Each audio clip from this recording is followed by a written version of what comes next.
மீரா, டேய் நீ எங்க? காட், அவன் பெட்ரூம்ல. மீரா, என்னாச்சு மீரா? மீரா, ப்ளீஸ் அழாத சொல்லு. நான் எப்படி இங்க? மீரா, ப்ளீஸ் சொல்லு மீரா.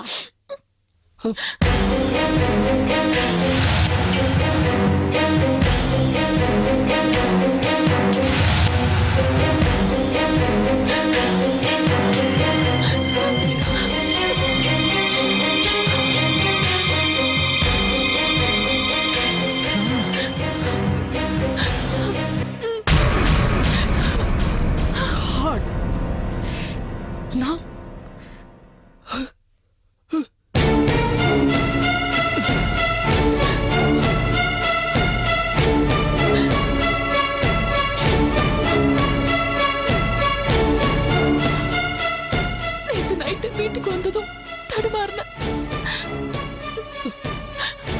உனக்கு இது ப்ராப்ளம் நினைச்சு உள்ள கூட்டிட்டு வந்த. டாக்டருக்கு ஃபோன் பண்ணலான்னு நான் உன்னை எங்க பெட்ல படுக்க வச்சேன். ஆனா நீ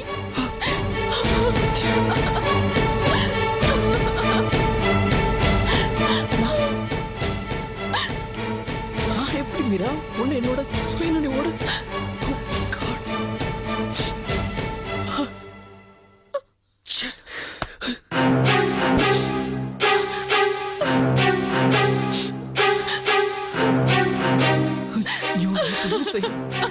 Meera Meera Meera, I am sorry Meera, I am sorry, really very sorry.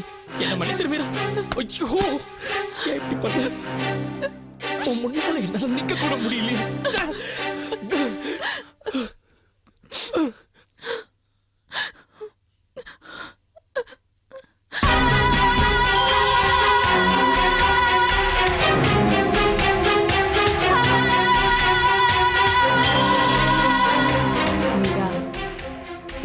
சாமர்த்தியக்காரடி, நினைச்சத நினைச்சபடி முடிச்சுட்ட. நீ காத்திருந்தது வீண் போகல. இனிமே சிவா உனக்குதான். சிவா, இனிமே உன்னை என் கைக்குள்ள போட்டுக்கிறது ரொம்ப ஈஸிடா.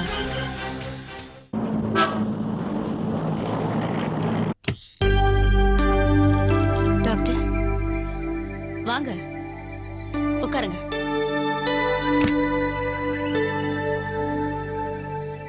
டாக்டர், அகல்யாவுக்கு இப்போ பயப்படுறதுக்கு ஒண்ணும் இல்ல. கர்ப்பப்பையில பலமா அடிபட்டிருக்கிறதுனால ஏற்பட்டிருக்கிற ரத்த கசிவு கொஞ்சம் கொஞ்சமா கிளாட் ஆயிருக்கு. இதுதான் எங்க மெடிக்கல் டேர்ம்ஸ்ல இன்ட்ரா பிளசன்டல் ஹேமரேஜ்னு சொல்லுவோம். பட் இன்ட்ரா பிளசன்டல் ஹேமரேஜ்ல இருந்து உங்க பொண்ணு தப்பிச்சது அதிசயம்தான். மைல்டு ஹேமரேஜ்ங்கிறதுனாலதான் அவங்க இந்த அளவுக்கு தப்பிச்சிருக்காங்க. நான் கொடுத்திருக்கிற மெடிசன்ஸை கண்டினியூ பண்ணாலே போதும், எல்லாம் நார்மல் ஆயிடும். டாக்டர், இதனால குழந்தைக்கு ஏதாவது பாதிப்பு இருக்குமா? இப்படி அடிப்பட்ட சில கேஸ் இஐசி ஆகி உயிருக்கே ஆபத்தான நிலைமை கூட போயிருக்காங்க. பட் காட் கிஃப்ட்னு தான் சொல்லணும். இவங்களுக்கு மைல்டு ஹேமரேஜோட போயிடுச்சு. இப்போ அவங்க சேஃப். ஆனாலும் பேஷண்ட்டுக்கு ஹைப்பர் டென்ஷன் இருக்கிறதுனால தேவையில்லாத டென்ஷன் இல்லாம பாத்துக்கோங்க. பிசிக்கலாவும் ஸ்ட்ரெயின் பண்ணிக்க கூடாது. இன்னைக்கு ஈவினிங்கே நீங்க டிஸ்சார்ஜ் பண்ணி கூட்டிட்டு போலாம். ஆனா கவனமா பாத்துக்கணும். சரி டாக்டர். Thanks doctor. வரோம்.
நைட்டு வரல?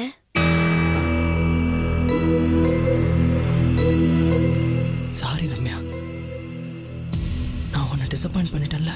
ஐயோ பரவாயில்ல, இதுல என்ன இருக்கு? இன்னொரு நாளைக்கு போய்க்கலாம்.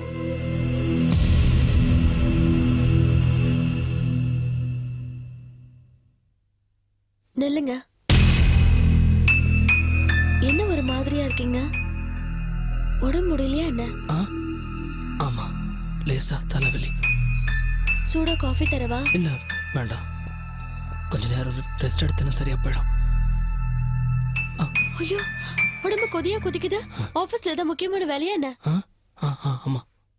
இப்படி கண்ணு முடிச்சு வேலை பார்த்தா உடம்பு கெட்டு போயிடாதா? இனிமே சரியா தூங்குனா தானே அடுத்தடுத்து வேலை பார்க்க முடியும்.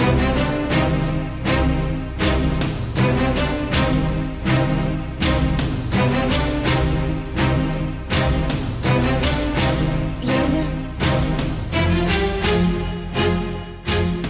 நைட்டு நீங்க வருவீங்கன்னு நானும் சாப்பிடாம வெயிட் பண்ணி அப்படியே சோஃபாலே உட்காந்து தூங்கிட்டேன் தெரியுமா?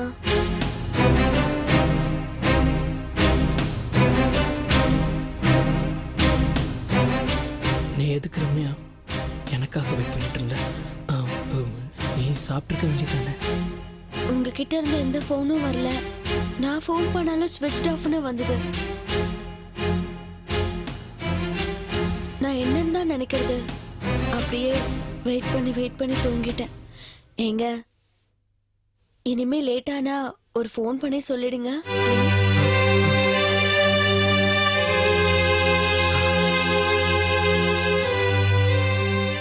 நைட்டெல்லாம் தூங்கி இருக்க மாட்டீங்க. நான் என்னென்னமோ பேசி உங்களை டிஸ்டர்ப் பண்ணிட்டு இருக்கேன். நீங்க போய் தூங்குங்க, நான் அப்புறமா உங்ககிட்ட பேசுறேன். சரி.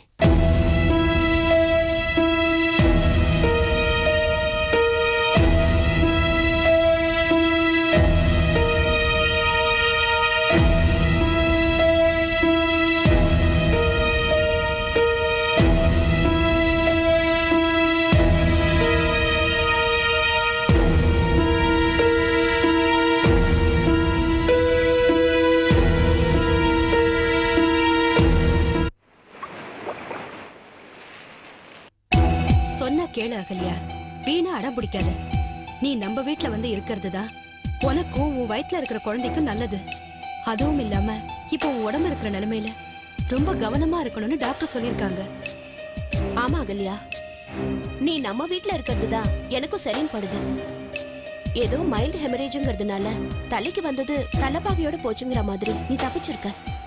அதோட ஹைப்பர் டென்ஷன் இருக்குன்னு டாக்டர் வேற சொல்லியிருக்காங்க. குழந்தை பிறக்கிற வரைக்கும் நீ பிசிக்கலா ஸ்ட்ரெயின் பண்ண கூடாது. ஏன் ஸ்ட்ரெயின் பண்ணா? என்ன பேசுற அகல்யா? அக்கா, நீ என்ன சொன்னாலும் சரி, நான் அந்த வீட்ல தான் இருப்பேன். சொன்னதையே திரும்ப திரும்ப சொல்லாத அகல்யா. அந்த வீட்ல எதுக்கு இருக்கணுங்கிற? குழந்தை கதிருக்கு தான் பிறந்ததுன்னு நிரூபிக்க தானே? அப்படி நிரூபிக்க நீயும் குழந்தையும் உயிரோட இருக்கணும்டி. இப்ப பொழைச்சதே மறுபிறப்புன்னு டாக்டர் சொல்றாங்க. நீ என்னடா அண்ணா? அப்படி செத்தாலும் நான் அந்த வீட்ல தான் சாவேன். ஏன் இப்படி எடுத்துரிஞ்சு பேசுற? நீ கஷ்டப்படக்கூடாதுன்னு தானே நாங்க எல்லாரும் நினைக்கிறோம். அத புரிஞ்சுக்காம செத்துருவேன் அது எதுன்னு பேசாதம்மா. அம்மா, இதுக்கு மேல நான் கஷ்டப்படுறதுக்கு எதுவும் இல்ல. பட வேண்டியதெல்லாம் பட்டுட்டேன். என்னை பொறுத்த வரைக்கும் நான் அடிபட்டு இந்த ஹாஸ்பிடல்ல படுத்துட்டு இருக்கிறதே தப்புன்னு நினைக்கிறேன். அம்மா, இவகிட்ட கேட்டதே தப்புமா. பேசாம இவளை நம்ம வீட்டுக்கே கூட்டிட்டு போயிருக்கணும். அக்கா, என்ன சின்ன குழந்தையா? நம்ம வீட்டுக்கு போனதுக்கு அப்புறம் அந்த வீட்டுக்கு போக வழி தெரியாது எனக்கு. அகல்யா, விதண்டாவாதம் பண்ணாத. இப்ப நீ எங்களோட வீட்டுக்கு வர போறியா இல்லையா? சாரிமா, நான் வரமாட்டேன். அத்தை, அகல்யாவை கம்பல் பண்ணாதீங்க. டாக்டர் என்ன பிரச்சனைன்னு சொன்னாலும் அகல்யாவோட மன உறுதியால எல்லாம் சரியா போயிடும். அகல்யா அவ இஷ்டப்படியா அவங்க வீட்லயே இருக்கட்டுமே, நாமளே கொண்டு போய் விட்டு வந்துருவோம். நீங்க ஆரம்பிச்சிட்டீங்களா? இன்னும் அவ ஸ்ட்ராங்கா வரமாட்டேன்னு சொல்வா. அதுக்கு இல்லம்மா, அகல்யா ஆரம்பத்துல இருந்தே அவங்க வீட்டு தான் இருக்கணும்னு சொல்லிட்டு இருக்கா. எனக்கும் அதுதான் சரின்னு தோணுது. என்னத்த சொல்றீங்க? அதான் நீங்களே சொல்லிட்டீங்களே மாப்ள, அப்புறம் என்ன? தேங்க்ஸ் மாமா. எனக்கு எதுக்குமா தேங்க்ஸ் சொல்றேன்? நீ அவங்க வீட்டுக்கு போறேன்னு சொன்ன உடனே உங்க அம்மா முகம் எப்படி மாறி போச்சு பார்த்தியா? முதல்ல அவங்க சமாதானப்படுத்து போ. பாத்து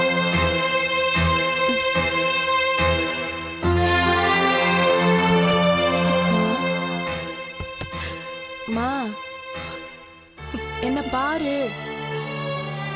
எனக்கு ஏதாவது ஆயிடும்னு கவலைப்படுறியா?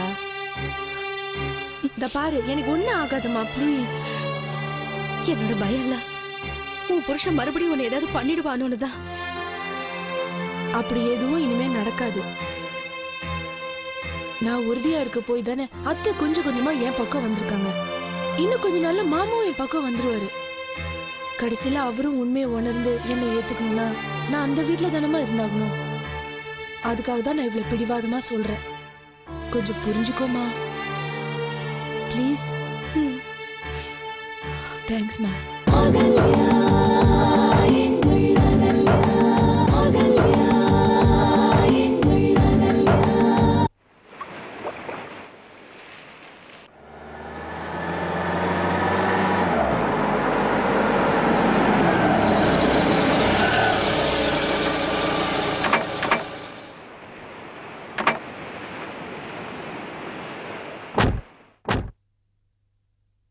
யாரு கார்ல?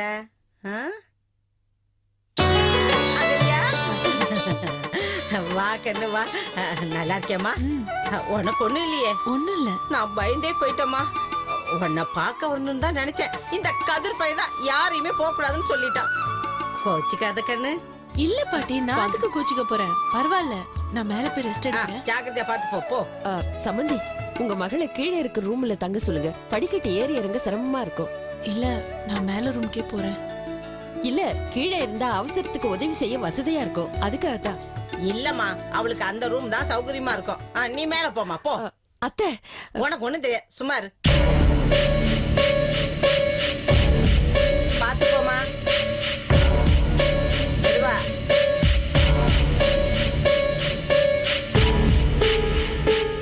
ஐயோ, கேட்காம போறாங்களே. இந்த அத்தை எவ்வளவு சொன்னாலும் கேட்க மாட்டாங்க.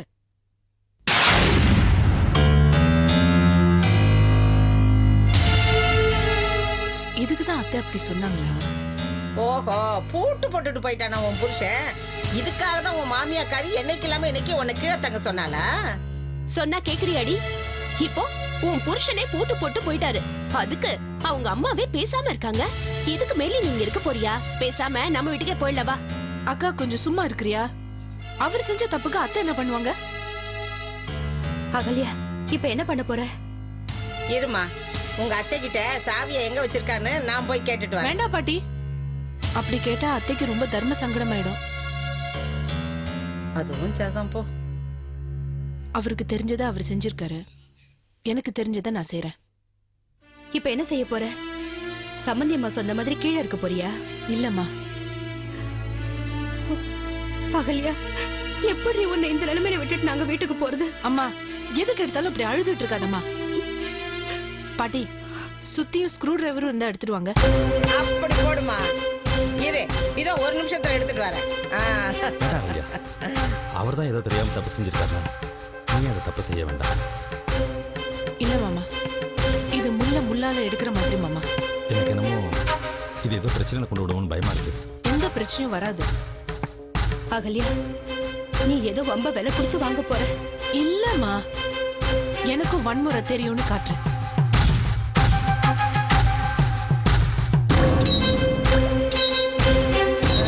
இந்த போட்டு வட பூட்ட. அகல்யா, அதை எடுத்து கொடு.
அக்கா நீ தான் அம்மாட்ட எடுத்து சொல்லணும். சும்மா என்னையே நினைச்சுக்கிட்டு இப்படி கவலைப்பட்டு அழுதுகிட்டே இருக்காங்க. அகல்யா நீ நல்லபடியா இருந்தா தான் நாங்களாம் நிம்மதியா இருக்க முடியும். நீங்க ஒண்ணும் கவலைப்பட வேண்டாம், நான் இருக்கல, நான் பாத்துக்கிறேன். சரி நான் புறப்பட்டுமா? என்ன மாமா இப்பதான் வந்தீங்க, ஏதாவது சாப்பிட்டு போங்க. பரவாயில்லம்மா. இல்ல அகல்யா, வீட்ல போட்டது போட்டபடி இருக்கு. போய் தான் எல்லாம் சரி பண்ணணும். நான் கிளம்புறோம். சரி. அகல்யா வாங்க. நல்லா ரெஸ்ட் எடுத்துக்கோமா. அடிக்கடி ஃபோன் பண்ணுமா. ஜாக்கிரதையா இரு. சரிம்மா நீ அழாத. வரேம்மா. வரேம்மா. வாம்மா. வரேன் அகல்யா. பாய். அகல்யா நல்லா தூங்கி ரெஸ்ட் எடுக்கணும், எதை பத்தியும் கவலைப்படக்கூடாது. நான் இருக்கேல, தூங்குமா.